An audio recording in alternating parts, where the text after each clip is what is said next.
అందరూ బాగున్నారా? క్షేమంగా ఉన్నారా? దేవుడు మిమ్మల్ని దీవించునుగాక. ముందుగా ఈ యొక్క కార్యక్రమాన్ని చూస్తున్న ప్రతి ఒక్కరికి కూడా నా ప్రభువును రక్షకుడైన యేసుక్రీస్తు అతి ప్రశస్తమైన నామంలో శుభవందనాలు తెలియజేసుకుంటూ ఉన్నాం.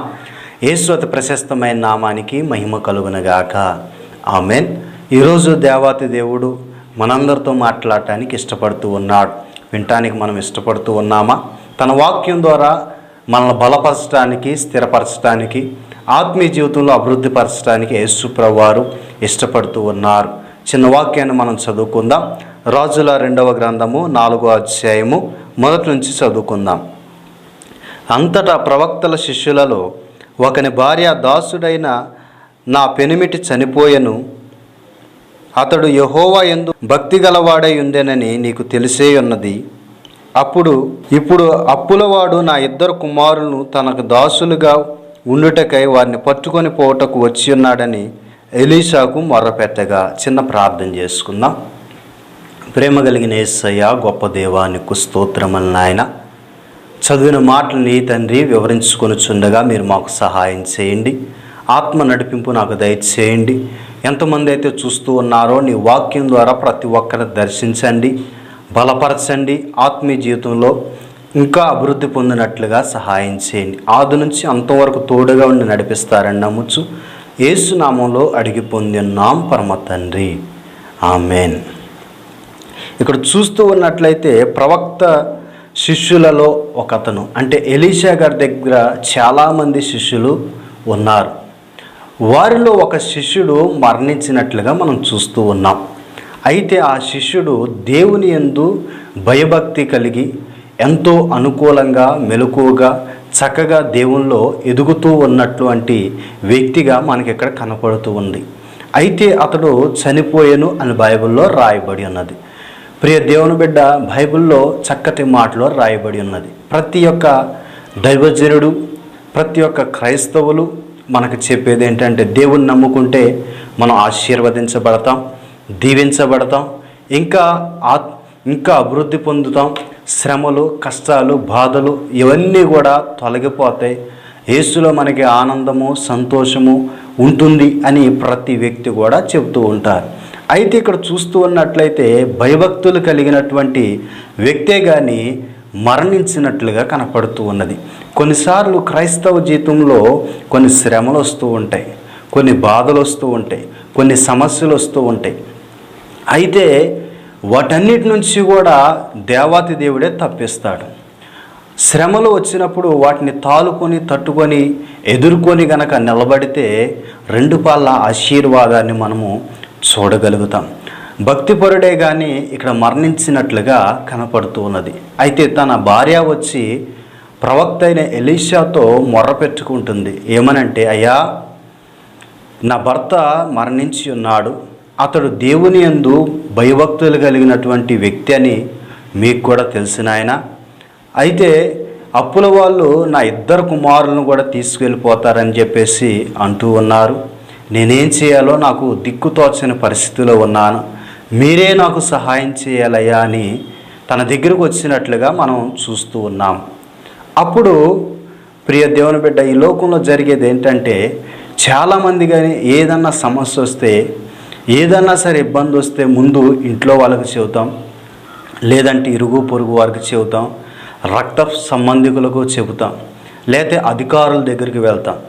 కానీ వారు మన సమస్యలు విని, మన బాధలు విని, మన కష్టాలు విని, అయ్యో పాపం నీకు ఈ సమస్య వచ్చిందా, నీకు ఈ కష్టం వచ్చిందా అని అయ్యో పాపం అనేవారే కానీ ఎవరు కూడా మనకి సహాయం చేసేవారు ఎవ్వరు కూడా లేరు. అయితే ఇక్కడ చూస్తూ ఉన్నట్లయితే ఈ యొక్క సహోదరి దైవజనుడైన ఎలీషా దగ్గరకు వచ్చినట్లుగా మనకు కనపడుతూ ఉన్నది. వెళ్ళి తనకున్న సమస్యను ఆ దైవజనుడితో చెప్పుకుంటూ ఉన్నది. ప్రియ దేవుని బిడ్డ, మనము కూడా దైవజనుల దగ్గరికి వెళ్ళి నాకు ఈ సమస్య ఉంది, ఆ సమస్య ఉంది అనేకమైన చెబుతాం. కానీ నిజంగా నువ్వు ఏ సమస్యతో అయితే బాధపడుతూ ఉన్నావో, ఏ కష్టంతో అయితే నిజంగా నీవు కృంగిపోతూ ఉన్నావు, ఆ సమస్య గురించి ప్రత్యేకంగా చెప్పినట్లయితే ఆ సమస్య గురించి ప్రత్యేకంగా దైవజనుడు నీ కొరకు ప్రార్థిస్తాడు. వెంటనే నువ్వు కార్యాన్ని చూడగలుగుతావు. ఇక్కడ చూస్తూ ఉన్నట్లయితే తనకు వచ్చిన పరిస్థితి ఎవరికి కూడా రాకూడదు. భర్త చనిపోయాడు, అప్పుల వాళ్ళు వచ్చి తన 2 కుమారులను కూడా తీసుకెళ్ళిపోతారు అని చెప్పేసి చెబుతూ ఉన్నది. అలాంటప్పుడు ప్రియ దేవుని బిడ్డ చూస్తూ ఉంటే ఉన్న తోడు పోయింది, అలాగనే నీడగా ఉండాల్సిన కుమారులు వారిని కూడా తీసుకెళ్ళిపోతానన్నారు. అలాంటి సమయంలో ఏం చేయాలో దిక్కు తోచని పరిస్థితిలో ఉన్న ఈమె దైవజనుడి దగ్గరికి వెళ్ళి చెబుతూ ఉన్నప్పుడు ఆ దైవజనుడు అడుగుతూ ఉన్నాడు. చూడండి 2వ వచనం, ఎలీషా, నా వలన నీకు ఏమి కావాలను, నీ ఇంటిలో ఏమి ఉన్నదో అది నాకు తెలియజెప్పమనను. అందుకామె, నీ దాసురాలనైనా నా ఇంటిలో నూనె కుండ ఒకటి ఉన్నది, అది తప్ప మరేమీ లేదనెను. అంటే కటిక భేద స్థితిలో ఉన్నట్లుగా కనపడుతూ ఉన్నది. మనం అప్పులుంటే ఎవరి దగ్గరికి వెళ్తాం అంటే బాగా ధనమున్న వారి దగ్గరికి వెళ్తాం. ఎవరైతే డబ్బు ఉంటుందో అధికారుల్లో ఉంటారో వారి దగ్గరికి వెళ్ళి సహాయం అడిగితే కొంత ధన సహాయం చేస్తారని వారి దగ్గరికి పరుగులెత్తుకుంటూ వెళ్తాం. ఎప్పుడైతే మనం డబ్బు కోసం వెళ్తామో మనల్ని చిన్నతనంగా చూస్తారు ఇవ్వకపోగా. అయితే ఇక్కడైతే దైవజనుడు ఇస్తాడని కాదు, కానీ దైవజనుడు ప్రార్థిస్తే మా జీవితాల్లో కార్యాలు జరిగితే నమ్మకంతో విశ్వాసంతో వెళ్ళినట్లుగా మనకు కనపడుతూ ఉన్నది. ఇలాగనే ఒక బాగా అప్పుల్లో కూరుకుపోయిన ఒక వ్యక్తి ఉన్నాడు. ఇక సావే శరణ్యం, ఈ అప్పులు నా జీవితంలో తీరవు అనుకుంటూ రోడ్డు మీద వెళ్తూ ఉంటే తనకి ఒక పోస్టర్ కనపడింది. ఆ పోస్టర్ మీద ఏముందంటే, స్వస్థత కావాలా, చీకటి దురాత్మ అంధకార భానుమతి శక్తులతో పీడింపబడుచు ఉన్నారా, పిల్లలు లేక బాధపడుచు ఉన్నారా, అప్పుల ఊపిలో కూరుకుపోయి ఉన్నారా, త్రాగుడు సమస్యతో ఉన్నారా, అనేక రకాలైన బాధలతో కష్టాలతో సతమతమైపోతున్నారా, అయితే నా యొద్దకు రండి అని ఆ పోస్టర్ మీద ఉంది. ఈయన చదివాడు, అప్పుల ఊబిలో కూరుకుపోయిన వ్యక్తిని నేనే, రమ్మంటూ ఉన్నారు కదా, వెళ్తే ఏమన్నా ధన సహాయం చేస్తారేమో, ఆ యొక్క ఇచ్చిన డబ్బుతో రుణవాకిలు తీర్చుకుందామని ఆశతో కోరికతో ఏం చేశాడంటే ఆ పోస్టర్ మీద ఉన్న నెంబర్కి ఫోన్ చేసి ఆ దైవజనుడి దగ్గరికి వెళ్ళాడంట. వెళ్ళి, అయ్యా నేను ఇలా అప్పుల ఊబులో ఉన్నాను, ఇక నాకు సావే శరణ్యమని నేను అనుకుంటూ ఉన్నాను, ఇక నా జీవితంలో మంచి రోజు వచ్చిందని నేను అనుకోవటం లేదు. అయితే అలాంటి సమయంలో ఇలా పోస్టర్ మీద ఉన్న ఆ యొక్క మాటలు చదివి మీ దగ్గరికి రావటం జరిగింది నాయన అని చెప్పేసి చెప్పాడంట. అలాంటప్పుడు దైవజనుడు అన్నాడంట, అయ్యా నేను డబ్బులైతే ఇవ్వలేను కానీ నీ కొరకు ప్రార్థన అయితే చేయగలను అని తన కొరకు ప్రత్యేకంగా ప్రార్థన చేశాడంట. చేస్తే ఆ ప్రార్థనలో దేవుడు బయలుపరిచాడంట. తన రుణ బాకీలు ఏ రకంగా తీరుతాయో దేవుడు బయలుపరిచాడు. బయలుపరిచిన వెంటనే అతని దగ్గరకు వచ్చి చెప్పాడంట, అయ్యా నీవు బజ్జీల వ్యాపారం పెడితే దేవుడు నిన్ను బహుగా ఆశీర్వదిస్తాడు అని చెప్పేసి చెప్పాడంట. దైవజనుడు చెప్పిన మాటల ప్రకారం అతడు అలాగనే ఆ వ్యాపారాన్ని స్టార్ట్ చేశాడు. చేస్తే అంచెలంచెలుగా దేవుడు దీవించడం మొదలుపెట్టున్నాడు. కారుల్లో, బైకుల్లో, బస్సుల్లో ప్రతి ఒక్కరు కూడా ఇతని దగ్గరికి వచ్చి కొనుక్కుంటూ ఉన్నారంట. బాగా ఫేమస్ అయిపోయింది, బాగా ధనము సంపాదించాడు, రుణబాకీలు తీరిపోయినాయి, ఒక మంచి గృహాన్ని కట్టుకున్నాడు, మంచి స్థానంలో ఉన్నాడు, దేవునికి నమ్మకమైన వ్యక్తిగా ఆ బిడ్డ మారిపోయి ఉన్నాడు. ఎందుకు ఈ యొక్క జరిగిన సంఘటన నేను చెబుతూ ఉన్నానంటే, దైవజనులు మీ కొరకు ప్రత్యేకంగా ప్రార్థన చేయటానికి ఉన్నారు. ఎందుకనంటే వారి పనే అది. ఎప్పుడు కూడా ఎవరి కొరకైనా ప్రార్థన చేస్తూ ఉంటారు. వారు ప్రార్థించినప్పుడు దేవుడు తప్పకుండా వారి మొర ఆలకించి గొప్ప కార్యాలు చేస్తూ ఉంటాడు, జరుగుతూ ఉంటాయి. అందుకనే మనకి ఏదైతే నిజంగా ఏ సమస్యతో అయితే మనం బాధపడుతున్నా ఆ సమస్య గురించే చెప్పి ప్రార్థన చేయించుకుంటే మంచిది. ఎందుకంటే ఒక్కోసారి మన ప్రార్థన సరిపోదు. అలాంటప్పుడు దైవజనుల ప్రార్థన, ఇరుగు పొరుగు వారి విశ్వాసాల ప్రార్థన కూడా మనకు అవసరమైనది. ఈమె ఏం చేయాలో దిక్కుతోచని పరిస్థితులు దైవజనుడి దగ్గరికి వెళ్ళి తన సమస్య అంతా చెప్పిన తర్వాత దైవజనుడు అడుగుతున్నాడు, నీ ఇంటిలో ఏమున్నదో నాకు తెలియచెప్పుము. అప్పుడు ఆమె అంటుంది, అయ్యా మా ఇంటిలో ఏమీ కూడా లేదయ్యా, ఒకే ఒక్కటి ఉన్నది, నూనె కుండ తప్ప ఏమీ కూడా మా ఇంటిలో లేదయ్యా అని చెప్పిందంట. చెప్పినప్పుడు ఆ దైవజనుడు ఏం చెప్పాడో మన బైబిల్ గ్రంథంలోంచి చూద్దాం. 3వ వచనం, అతడు నీవు బయటికి పోయి నీ ఇరుగు పొరుగు వారి అందరి యొద్ద దొరక కలిగిన వట్టి పాత్రలనన్నిటినీ ఎరవు పుచ్చుకొనుము.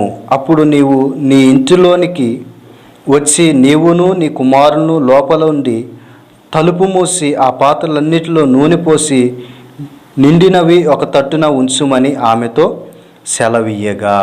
అక్కడ చక్కటి మాటలు రాయబడి ఉన్నవి. ఆ దైవజనుడు ఏం చెబుతూ ఉన్నాడంటే, నీకు ఎన్ని పాత్రలు అయితే దొరుకుతాయో అన్ని పాత్రలు, నీ ఊరిలో ఉన్న అన్ని పాత్రలు కూడా నీవు తెచ్చుకో, అన్నీ తెచ్చి నీ ఇంట్లో పెట్టేసుకొని తలుపేసేసుకొని నీ దగ్గర ఉన్న నూనెని పోస్తూ ఉండు అని చెప్పేసేసి అన్నాడు.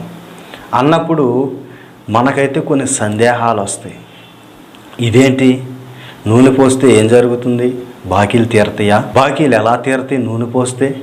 దైవజనుడు ఏంటి ఎలా చెప్పాడు అని కొన్ని సందేహాలు వస్తాయి. కానీ దైవజనుడు చెప్పాడు, ఖచ్చితంగా ఏదో ఒక అద్భుతం నా జీవితంలో జరిగిద్ది అనే ఒక గొప్ప విశ్వాసంతో, నమ్మకంతో ఆ యొక్క స్త్రీ ఏం చేసిందంటే, మారు మాట మాట్లాడకుండా దైవజనుడు ఏదైతే చెప్పాడో దాని ప్రకారంగానే ఇరుగు పొరుగు అన్ని చాట్లకు వెళ్ళి దొరికినన్ని పాత్రలన్నిటిని కూడా పట్టుకొచ్చుకొని ఇంట్లో పెట్టుకొని తలుపేసేసి తన దగ్గర ఉన్న నూనె మొత్తం తీసుకొని ఒక్కొక్క పాత్రలో ఒక్కొక్క కుండలో పోస్తూ ఉన్నప్పుడు అన్ని కుండలు అన్ని పాత్రలన్నీ కూడా నిండిపోయినాయి.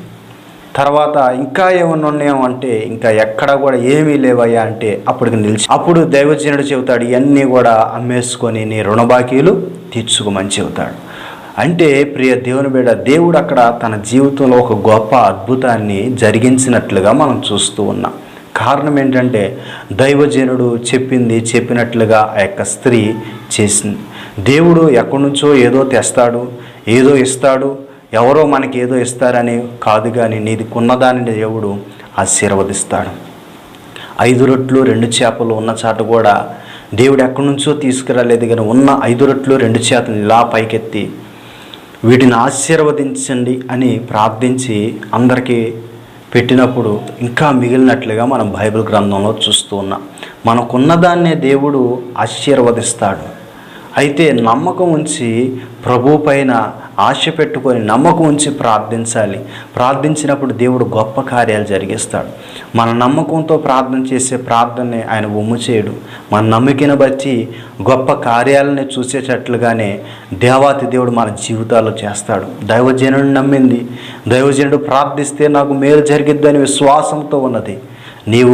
నేను కూడా అదే విశ్వాసంతో అదే నమ్మకంతో దైవజనుల దగ్గరికి వెళ్ళి మనము కూడా మన అవసరాలను తెలియజేసుకుంటే వారు మన కొరకు ప్రత్యేకంగా ప్రార్థన చేసి దేవుడు బయలుపరిచిన దాన్ని, దేవుడు చూపించిన దాన్ని మనకు చెప్పినప్పుడు వాటిని తూచా తప్పకుండా మనము కూడా పాటిస్తే మన జీవితాల్లో కూడా అద్భుతాలు చూడగలుగుతాం, ఆశ్చర్యకార్యాలు చూడగలుగుతాం, మహత్కార్యాలు చూడగలుగుతాం, సూచక్రియలు చూడగలుగుతాం. కళ్ళెదుట ప్రత్యక్షంగా దేవుని యొక్క మహత్కార్యాలు కల్లారా కూడా మనం చూడగలుగుతాం. ప్రియ దేవుని బిడ్డ, దేవుడు చేసే కార్యాలు కంటికి కనపడవు, చెవికి వినపడవు, హృదయానికి గోచరం కావని చెబుతూ ఉంటారు. నిజమే ప్రియ దేవుని బిడ్డ. కుండల్లో నూనె అన్నిటి నిండా పోసిన తర్వాత ప్రియ దేవుని బిడ్డ వాటిని అమ్ముకొని ఉన్న రుణబాకీలన్నీ కూడా తీర్చుకోవటానికి దేవుడు కృప చూపించాడు.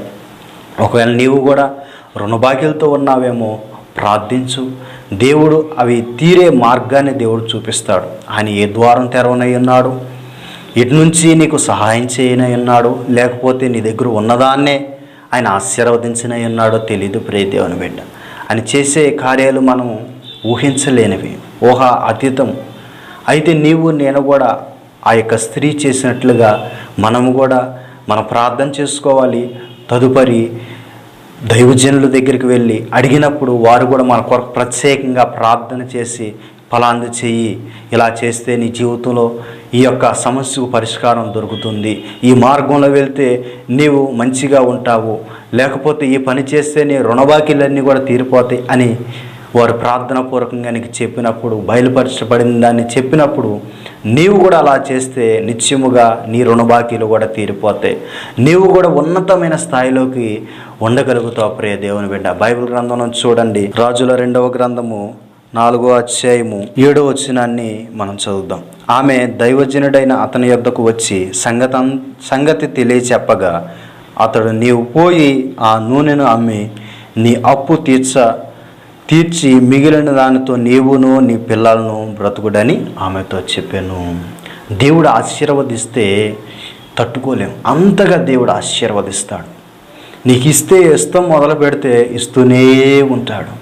ఆయన ఆశీర్వదిస్తే 30 100 ఆశీర్వాదాన్ని పొందుకుంటావు.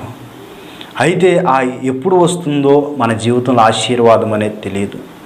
ఆ ఆశీర్వాదం అనే తలుపు ఎప్పుడు తెరుచుకుంటుందో మనకు తెలియదు.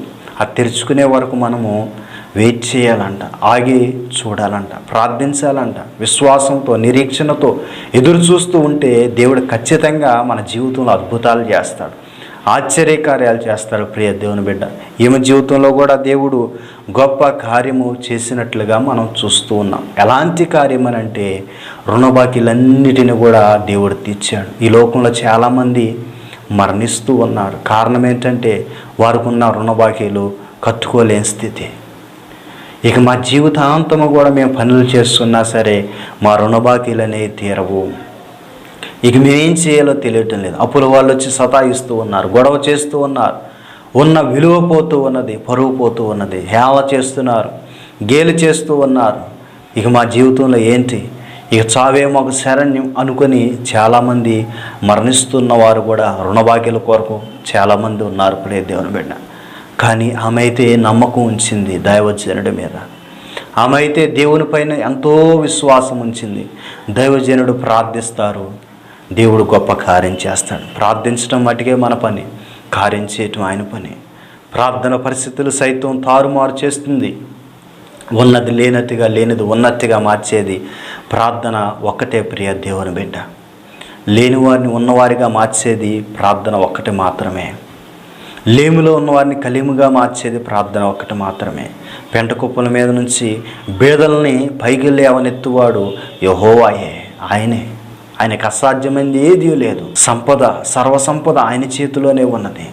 నిన్ను ఆశీర్వదిస్తాడు, దీవిస్తాడు. అయితే నీవు నేను కూడా ప్రార్థించుకోవాలి. ఒకవేళ మన ప్రార్థన సరిపోకపోతే దైవజనుల దగ్గరికి వెళ్ళి, అయ్యా నేను ఈ సమస్యతో చాలా సతమతమైపోతున్నాను, ఈ రుణబాకీలతో నేను చాలా ఇబ్బందులు పడుతున్నాను, అయ్యా నా సమస్యకు మీరే పరిష్కారం చూపించాలి అని అడిగితే దేవుడు అద్భుతం చేస్తాడు. ఆమె జీవితంలో చేసిన అద్భుతాన్ని దేవుడు నీ జీవితంలో కూడా చేయటానికి ఇష్టపడుతున్నాడు. మరి నీవు నేను కూడా ఆ సహోదరి వలె ధైర్యం కలిగి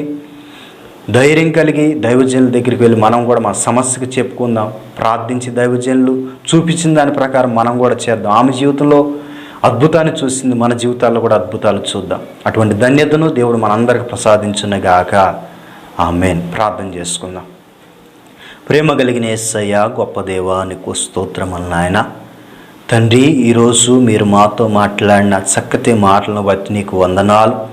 ఈ లోకంలో చాలామంది రుణబాకీల చేత సతమతమైపోతూ అనేక మంది ఊర్లు విడిచిపెట్టి పారిపోతూ ఉన్నారు, అనేక మంది మరణిస్తూ ఉన్నారు. కాతే ప్రభువా, అయితే ఈ యొక్క సహోదరి మాత్రము ఏమాత్రము కూడా భయపడక ధైర్యము కలిగి విశ్వాసంతో నమ్మకంతో ప్రభువా దేవుడే అద్భుతం చేస్తాడని గొప్ప విశ్వాసంతో దైవజనుడి దగ్గరికి వెళ్ళి తనకున్న పరిస్థితి మొత్తం కూడా తెలియచేసింది. ఆ దైవజనుడు ప్రార్థించి ఆమెకి మీరు చూపించినట్లుగానే చెప్పినప్పుడు ఆమె కూడా ఆ యొక్క సలహాను పాటించి మంచి ఆశీర్వాదాన్ని పొందుకుంది. రుణబాకీలన్నీ తీరిపోయినాయి. ఇంకా ధనంతో వారు సంతోషంగా ఆనందంగా జీవించారు. మా కుటుంబాల్లో కూడా ఎన్ని రుణబాకీలతో బాధపడుతూ ఉన్నారు, ప్రతి బిడ్డను కూడా మీరు జ్ఞాపకం చేసుకోండి. వీరు కూడా చక్కగా ప్రార్థించుకొని మీరు చూపించినట్లుగానే వారి జీవితాల్లో కూడా ఆ కార్యాలు, వారి యొక్క ప్రభు పనులు కూడా చేసుకొని మంచిగా తండ్రి ఆశీర్వదించబడటానికి సహాయం చేయండి. ప్రతి ఒక్కరి జీవితంలో సంతోషాన్ని, ఆనందాన్ని నింపండి. నీ కృపను బట్టి ఎంతమంది అయితే వాక్యం చూస్తూ ఉన్నారు, ప్రతి ఒక్కరిని కూడా మీరు ధైర్యపరచండి. విశ్వాసంలో ఇంకొనో పురుకొల్పండి. ఆత్మీయ జీవితంలో ఇంకా అభివృద్ధి పొందట సహాయం చేయండి నాయన. ప్రభు, అక్కడ జరిగిన అద్భుతాన్ని బట్టి నీకు వందనాలు. బైబిల్ గ్రంథంలో మీరు చేసి ఉన్నారు. అలాగనే మా జీవితాల్లో కూడా మీరు అనేక అద్భుతాలు చేయండి. రుణబాకీలు తీర్చండి. ఇంకొనో ప్రభు, నీలో ప్రతి ఒక్కరూ కూడా ఆశీర్వదించబడినట్లుగా సహాయం చేయమని యేసు నామంలో అడిగి పొందిన్నాం పరమ తండ్రి. ఆమేన్. యేసు రక్తమేజ్యం, శిలువ రక్తమేజ్యం, యేసు నామమున సంపూర్ణ విజయం కలుగునగాక. ఆమేన్.